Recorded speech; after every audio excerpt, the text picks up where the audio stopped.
Jelasannya ketika kita membaca kisah tentang Ibnu Hajar al-Asqalani. Jadi Ibnu Hajar al-Asqalani adalah ulama yang sangat terkenal sekali. Kita pasti pernah baca kitab-kitab beliau.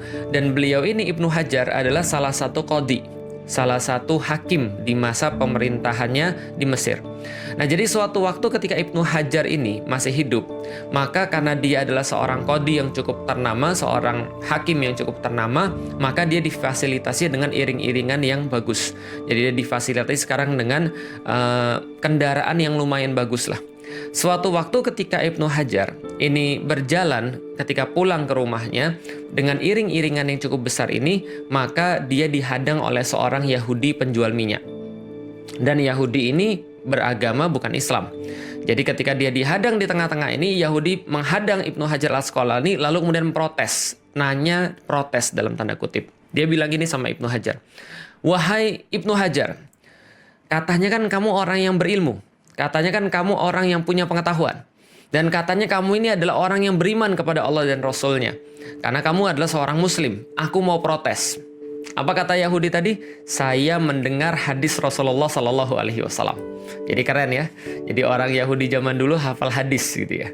Nah, zaman sekarang orang Muslim dia bukan hafal hadis tapi ngikutin Yahudi. Tapi oke lah, Yahudi zaman dulu dengan pakaiannya yang tentu saja ya penjual minyak. Teman-teman tahu lah seperti apa kriteria penjual minyak. Mungkin ada banyak noda di dalam bajunya juga nggak bagus. Dia juga bukan dari orang yang kaya karena memang dia penjual minyak. Maka dia protes. Dia bilang, "Ini hadis yang saya tahu.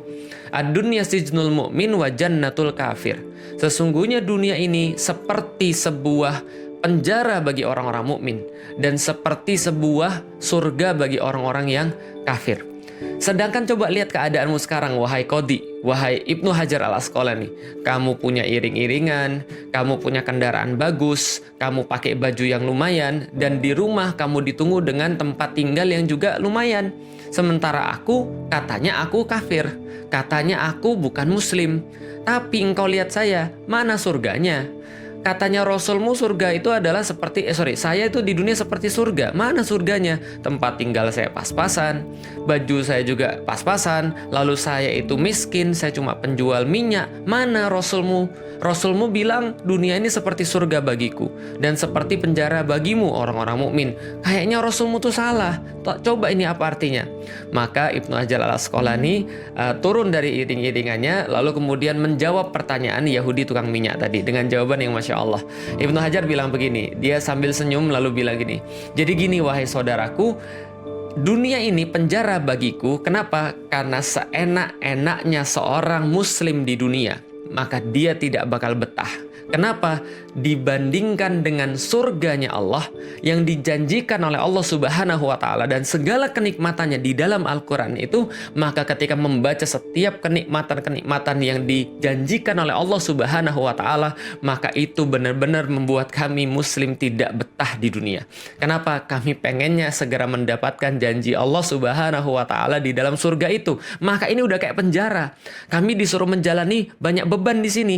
Kami disuruh puasa, kami disuruh sholat, kami disuruh apapun, ada banyak restriction, ada banyak batasan dibandingkan dengan surga yang dijanjikan oleh Allah Subhanahu wa Ta'ala. Ini udah kayak penjara banget. Sementara kamu, wahai orang-orang yang belum beriman, maka di dunia ini walaupun engkau susah, walaupun engkau makannya kurang, walaupun tempat tidurmu itu tidak semewah kami, walaupun engkau merasakan sulit dan sengsara di dunia, tapi bila dibandingkan dengan neraka yang kelak menunggu kamu dan kesengsaraan, siksaan yang ada di sana, ini sudah surga bagi kamu. Maka sebegitu mendengarkan itu, langsung Yahudi tadi mikir, wah kalau gitu saya masuk Islam aja lah. Nah kenapa? Karena tadi kan ya, daripada mendingan mana? Mendingan mukmin lalu kemudian dia bahagia, ataukah sudah sengsara nggak beriman lagi kan gitu kan ya. Maka dia langsung masuk Islam. Karena dia jadi ngerti, oh konsepnya begitu ya. Jadi